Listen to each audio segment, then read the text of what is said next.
What is up, guys? It's your girl Kenya back with another video. In today's video, I'm going to be discussing 22 things that I've learned at 22.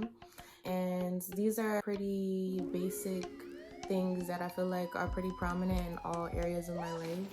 So learn a thing or two. The video is not going to be long. I mean, I don't want it to be too long, so I'm not going to go into depth on the topics that I discussed.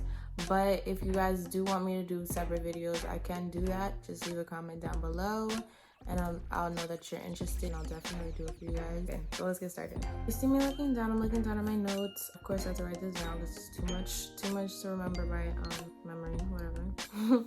Alright, so number one is self-love and how it helped me to use my intuition. Me learning self-love contributed to me trusting my intuition because it was me building up respect for myself, learning my worth, understanding who I am as a person. All these things came together and it allowed me to trust myself. And in trusting myself, I'm able to use my intuition and be like, okay, I can make this decision and know that it's the right decision for me because I've based it off of the trust that I have for myself and the relationship that I had to build to create that with myself. Number two, no one really cares about you. I say this to say, if you feel anxious all the time or you're just worried about how you come off to other people, it's unnecessary because at the end of the day, they're really too worried about their issues and their problems that they have going on in their life that they're not going to really be paying attention to you. So just be yourself. Ultimately, you'll be happier being yourself, knowing that you don't have to constantly think about what people are thinking of you and try to put on a show for them. Like,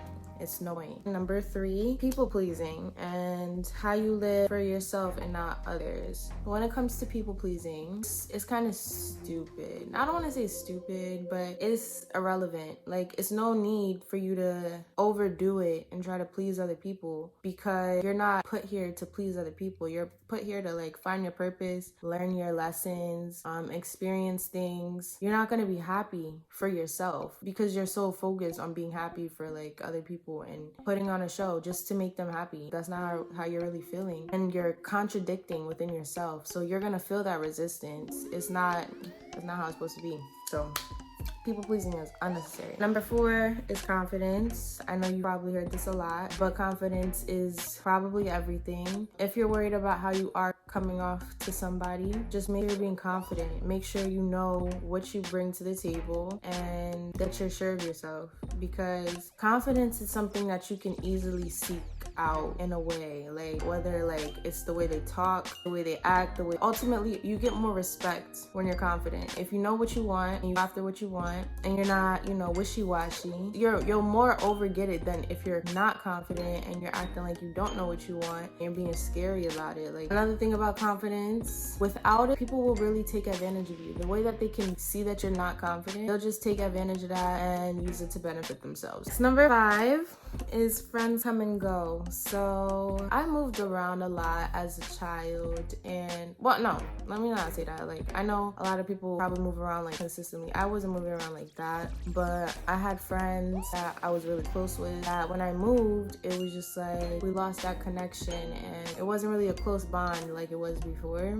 We did end up linking up again, but it's not the same as it was before, like if we would have just kept talking. But I found out, not to make it sound like a sad story, but I found out like people have their own paths in life. Like, I mean, you're not always gonna be together, and you gotta understand that everybody has to take care of what everybody has to take care of. So I went my separate way, she went her separate way, and I feel like we both live very different lives now, and we were able to grow into the people that we were meant to be, and that's okay. Know who you are as a person, so as the people come and go in your life, you're not really fazed by anything because you still have yourself. Nothing has changed. You still have everything within you. Okay, number six is all you need is yourself. Everything that you need is already within you. You just probably need to become aware of it. Like, acknowledge yourself. Learn to be by yourself. Learn to love you because all you need is yourself.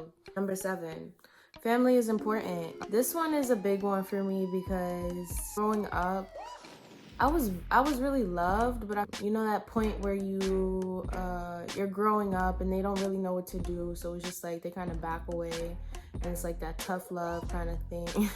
That's how it was.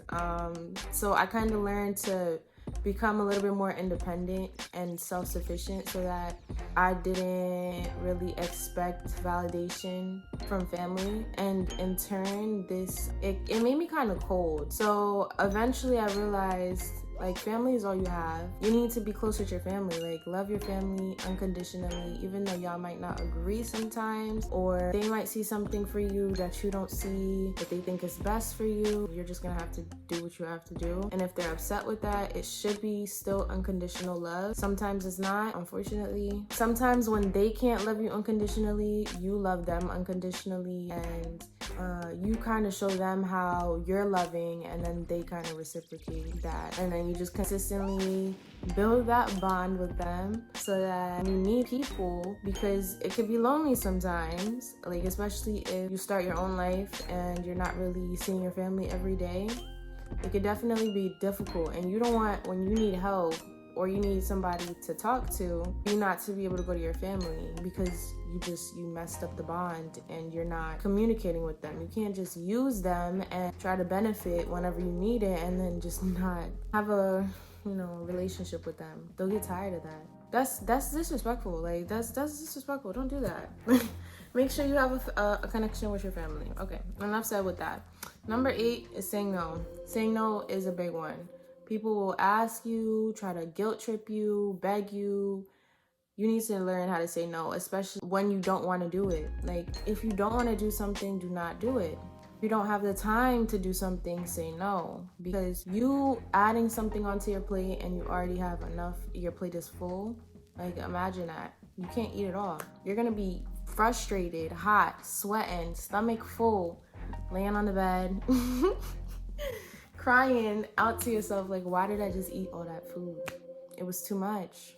Told you, anything in excess is too much. So learn how to say no, and that's also working on your connection with yourself, because you're listening to yourself when you don't want to do something and executing it, like respecting your decision. Like, I don't want to do this, so I'm gonna say no.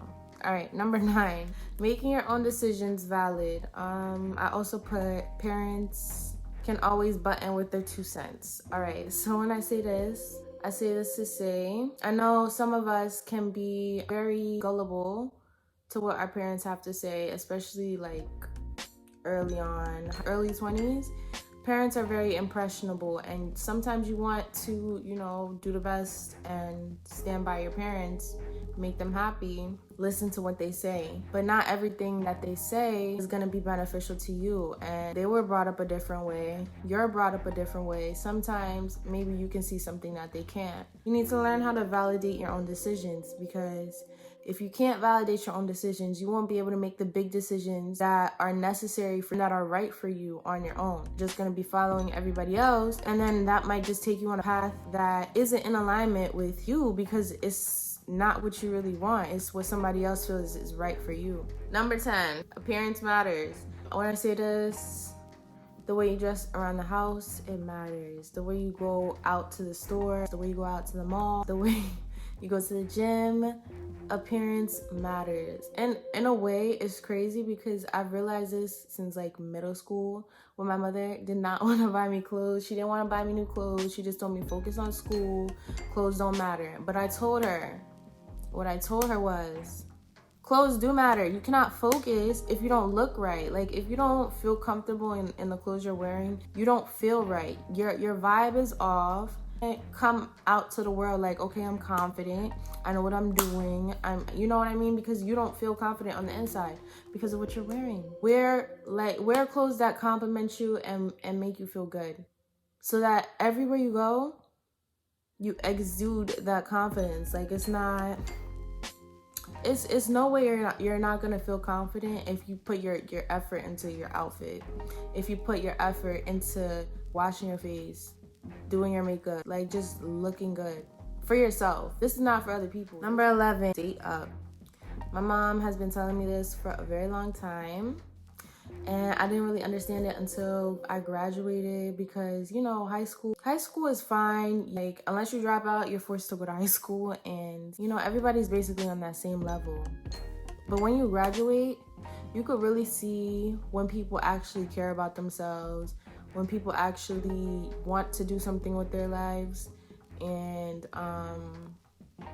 you know, they have that ambition. And if you're an ambitious person and you go ahead and you date down and you date somebody that's not ambitious and is just like gaming all the time and doesn't do nothing but eat junk food and go to sleep, doesn't want to work, doesn't want a better life for themselves, how are you supposed to stay ambitious? You need to date up. Like, I know it sounds messed up, but it's just like, if you want to level up, you have to surround yourself with things that are going to help you level up, things that are going to motivate you every day to keep going. Because if you surround yourself with the couch potato, you're just going to want to be a couch potato. You're going to want to be lazy. You're gonna start feeling a resistance. The vibe is off. It's just like you want to do stuff deep down, but you're chilling with your boyfriend because you like your boyfriend. Like, don't set yourself up in that kind of situation. You need to date up. I'm not saying date up and be a gold digger. I'm saying date up and, you know, kind of match your partner, or at least be trying to attain with what some of your partner, attain some of the things that your partner has, because obviously they have attributes and personality traits and qualities that are making them, you know, successful. You want to be successful as well, and then you guys can come together and be a successful ass couple. Okay, number 12, what you surround yourself with affects you. So by this I mean your personal space, your house, your apartment, bedroom. Keep your space clean, because if your space is cluttered, your mind is cluttered. Like, if you see things around you and it's not in place, you're just gonna feel out of place. You're not gonna really want to do anything. At least for me. Let me speak for me, because I can't really speak for you. I'd be just calling you out like that. I'm calling myself out. So when my space is dirty, I find like it's so hard for me to make decisions. I'm going back and forth like a chicken with their head cut off, because literally my space is just like, it's not clean. Number 13, spoil yourself. It's just a part of dating yourself. Whatever you're into, whatever is your favorite thing that you love to get, because you deserve it. You work hard for your money, and you work hard for what you have and for what you want. So why not treat yourself to like what you want? You should do that. It will. Just don't overdo it, because that's how you become a shopaholic.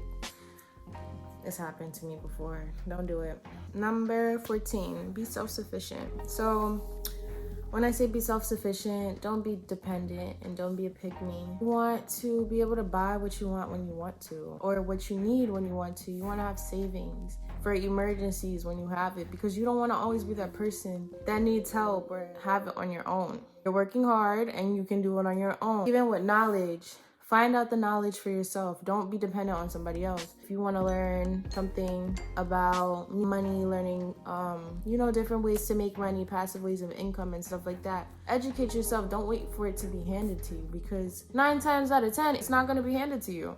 You have to go ahead and get it yourself. Number 15, knowledge is power.